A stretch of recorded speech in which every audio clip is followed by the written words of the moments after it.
Apoio Educacional Toledo Advogados Associados.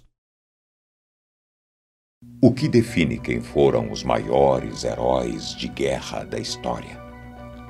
A resposta para essa pergunta é um pouco complexa. Algumas pessoas foram reconhecidas por seus atos de bravura, enquanto outras nem precisaram pegar em uma arma para se tornarem heróis. Veja só o caso do socorrista Desmond Doss. Ele abominava armas e violência. No entanto, ele salvou entre 50 e 100 homens na Batalha de Okinawa durante a Segunda Guerra Mundial. Doss nunca empunhou uma arma e, em vez disso, usou suas habilidades como médico. Definitivamente, Desmond Doss foi um herói de guerra. Mas, no vídeo de hoje, iremos falar de heróis que foram reconhecidos por carregar uma arma e fazer coisas quase inimagináveis, como enfrentar um exército inteiro ou mesmo aniquilar pelotões inimigos. Eu sou Boko, o sétimo filho, e você é muito bem-vindo ao nosso canal. Job Maseko. Eu aposto que você nunca ouviu falar do nome de Job Maseko. Mas como um herói pode passar despercebido? Para muita gente, a resposta é muito simples: racismo. Job Maseko era um homem negro que demorou muito tempo para ser reconhecido como herói, e muita gente acha que esse reconhecimento demorou a acontecer por causa da cor da pele de Job Maseko. Durante a Segunda Guerra Mundial, cerca de 80 mil negros da África do Sul serviram junto ao corpo militar nativo. Os soldados desse grupo eram considerados não combatentes, ou seja, eles não recebiam armas de fogo, embora pudessem portar armas tradicionais enquanto exerciam suas funções operárias, como de guardas ou mesmo de médicos. Maseko fazia uma dessas funções. Ele carregava macas da Força Aliada do Norte da África, onde resgatava os combatentes feridos que encontrava em campo de batalha. Em 1942, Job Maseko se tornou prisioneiro dos nazistas enquanto estava na cidade de Tobruk, na Líbia. Os alemães o colocaram para descarregar suprimentos nas docas. Só que eles não sabiam que Maseko havia aprendido a mexer com pólvora quando trabalhou em minas de ouro na África do Sul. Enquanto estava fazendo o trabalho forçado, ele encheu uma lata de pólvora e colocou-a perto de alguns barris de petróleo no porão de um navio que acabou naufragando após a explosão. Como resultado, Maseko foi condecorado com uma medalha militar por ação meritória e corajosa, tendo demonstrado engenhosidade, determinação e desconsiderando a própria segurança em relação a punições do inimigo ou à explosão subsequente que incendiou a embarcação. O problema é que o tratamento que ele recebeu na África do Sul não foi o mesmo que os veteranos brancos receberam.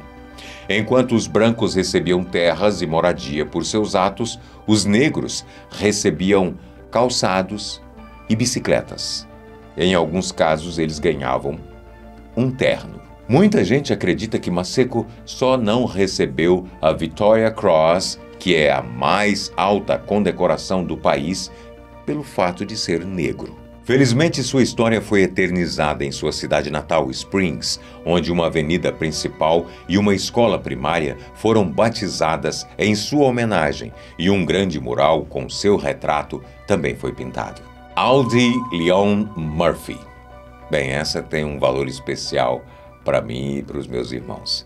Eram os filmes da Sessão da Tarde que embalavam a nossa imaginação e tinham como estrela Audie Murphy. Bem, agora você vai conhecer um pouco mais ou conhecer a história dessa estrela de Hollywood que também se tornou herói de guerra. E que herói! Murphy tem uma história interessante não só por ter sido um herói de guerra, mas também, como eu disse, por ter se tornado um astro do cinema. Nascido em 20 de junho de 1925, Audie veio de uma família pobre do Texas. O pai de Audie Murphy abandonou sua família quando ele era apenas um garoto, o obrigando a lutar para sobreviver. Dizem que ele tinha habilidade com o rifle de caça, pois sempre ia em busca de alimento para sua família. Após o ataque a Pearl Harbor em 1941, Audie, com a ajuda da irmã, conseguiu falsificar seu documento de identidade, alterando sua data de nascimento. Assim, ele se passaria por alguém mais velho para que atingisse a idade mínima para se alistar no exército. Mas ele só conseguiu realmente entrar para o exército em 1942, em uma batalha na Normandia, quando um dos companheiros de Murphy foi atingido por um sniper. Ele ficou tão furioso que conseguiu chegar até o atirador e tirá-lo à vida. Posteriormente, ele subiu uma colina e matou mais 6 homens que atiravam de metralhadoras. Usando as armas inimigas, ele avançou e matou mais 10 inimigos. Mas a sua maior façanha ainda estava por vir. Em 26 de janeiro de 1945, na França, Audie Murphy ganhou a medalha de honra por ordenar que seus homens recuassem quando o ataque alemão na região começou. Ele recuou? Sozinho, Murphy atirou nos alemães quando eles saíram da floresta até ficar sem munição. Depois, ele subiu em um caça-tanques em chamas e usou a metralhadora calibre .50 para evitar o avanço dos inimigos e, de novo, sozinho. De cima do caça-tanques, Murphy ficou mais de 1 hora disparando a metralhadora, mesmo sendo ferido na perna. Dizem que ele matou mais de 20 soldados alemães. Depois, ele liderou seu pelotão em um contra-ataque que matou mais 50 alemães. Audie Murphy ganhou todos os principais prêmios de combate que os Estados Unidos têm a oferecer, lutando na Sicília, Salerno, Anzio, Roma e França. Com a força de seu status heróico, ele se tornou um ator de cinema depois da guerra, estrelando dezenas de filmes de cowboy e se tornando um verdadeiro astro no segmento de filmes de faroeste. Aníbal Augusto Milhais. Essa história é incrível. Assim como no caso anterior, Aníbal Augusto Milhais, muito conhecido como Soldado Milhões, também enfrentou sozinho um pelotão inteiro de alemães. Nascido em 1895 e filho mais novo de 3 irmãos, Aníbal ficou órfão quando ainda era criança e foi acolhido pelos parentes mais próximos. Quando criança, ele trabalhava a troco de moradia e alimentação. Vivia na cidade de Valongo, uma aldeia no concelho de Mursa, em Portugal, que mais tarde passou a se chamar Valongo de Milhais, em sua homenagem. Aníbal nunca foi à escola. Trabalhou como moço de recados. Depois passou a cuidar de rebanhos e fazer todo tipo de trabalho agrícola. Em 1915, ele foi chamado para lutar a Primeira Guerra Mundial. Logo depois, se apresentou no Regimento de Infantaria número 30 de Bragança. Meses depois, ele partiu para a guerra no cargo de atirador especial. Já na França, ele se tornou especialista em metralhadoras Lewis e foi integrado em uma das guarnições de metralhadoras rápidas. A história conta que no dia 9 de abril de 1918, uma força portuguesa foi atacada pelos alemães. Muitos soldados foram mortos e os sobreviventes obrigados a recuar. De forma voluntária, o soldado Milhões disponibilizou-se para ficar e cobrir a retirada de todos os seus companheiros. E para segurar os alemães, Aníbal usou uma tática que muita gente nunca tinha visto antes. Ele enganou os alemães atirando de vários pontos distintos, dando a entender que ainda havia um batalhão português no local. Enquanto atirava e corria de vários pontos diferentes, os soldados alemães, com medo, resolveram contornar o local e deixar o português para trás das linhas inimigas. Aníbal conseguiu sobreviver 4 dias comendo algumas amêndoas que tinha guardado no bolso. Vagueando pelas trincheiras e campos, ele encontrou e salvou a vida de um médico escocês que estava afogando em um pântano. Pois foi esse médico que contou ao exército aliado as façanhas alcançadas pelo tal soldado Milhões. O apelido Milhões surgiu quando o superior de Aníbal o elogiou dizendo o seguinte: "Tu és milhares, mas vale milhões." O soldado, que era franzino e tinha pouco mais de 1,5 metros de altura, ganhou a Torre Espada, a mais alta condecoração militar portuguesa. Ele é considerado um dos maiores heróis militares de Portugal. Em 2018, lançaram o filme Soldado Milhões, que conta um pouco da trajetória heróica de Aníbal. Simo Harla, a Morte Branca. Simo Harla foi um soldado finlandês que, usando um rifle de ferrolho com mira de ferro, acumulou o maior número de mortes confirmadas registradas como atirador de elite em qualquer guerra. Harla nasceu perto de uma pequena cidade da atual fronteira entre Finlândia e Rússia e iniciou o serviço militar em 1925.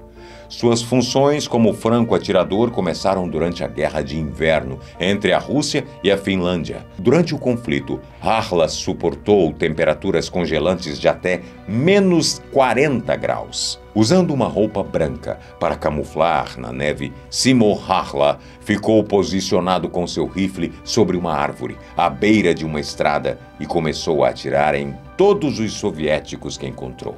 Depois de 100 dias, ele tinha contabilizado 705 mortes, incluindo snipers soviéticos que tinham sido enviados especialmente para caçá-lo. Simo virou lenda entre os inimigos, que pelo fato de usar uma roupa branca para se camuflar na neve, ganhou o apelido de Morte Branca. Eventualmente, no entanto, ele foi baleado na mandíbula por uma bala perdida durante o combate em 6 de março de 1940. Ele foi resgatado por seus próprios soldados, que disseram que metade de sua cabeça tinha sido destruída. No entanto, sobreviveu e recuperou a consciência no dia 13, dia em que o conflito chegou ao fim.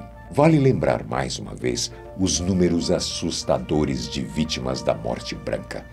Foram 505 vítimas mortas pelo rifle de precisão e 200 da sua submetralhadora, somando 705 mortes confirmadas em menos de 100 dias. Lyudmila Pavlichenko.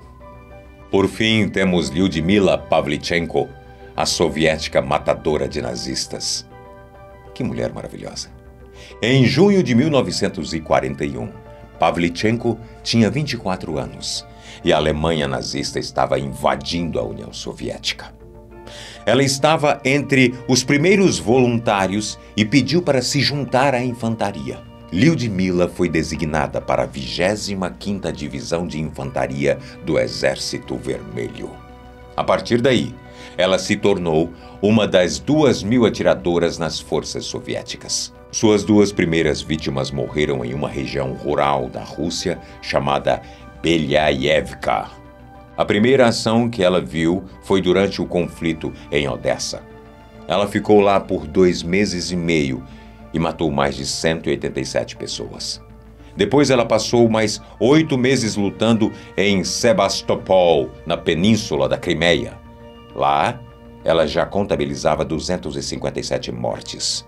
O total de vítimas confirmadas de Pavlichenko durante a Segunda Guerra Mundial foi de 309, e 36 delas eram atiradores inimigos, e mais de 100 eram oficiais da Alemanha. Após ficar gravemente ferida em combate, Lyudmila Pavlichenko resolveu retornar à Rússia e nunca mais entrou em um campo de guerra, passando a treinar snipers para o efetivo militar. Esses foram alguns dos maiores heróis de guerra da história, Muitos deles que poderiam facilmente ser considerados super-heróis. Se gostou do vídeo, já deixe o seu like e não se esqueça de se inscrever no canal, caso ainda não seja inscrito. Se gostou do tema, não se esqueça. Guerras sempre fizeram parte da história do homem, portanto, existem outros heróis que merecem estar aqui também. Se você quiser a parte 2, é só pedir e a gente faz. Até a próxima.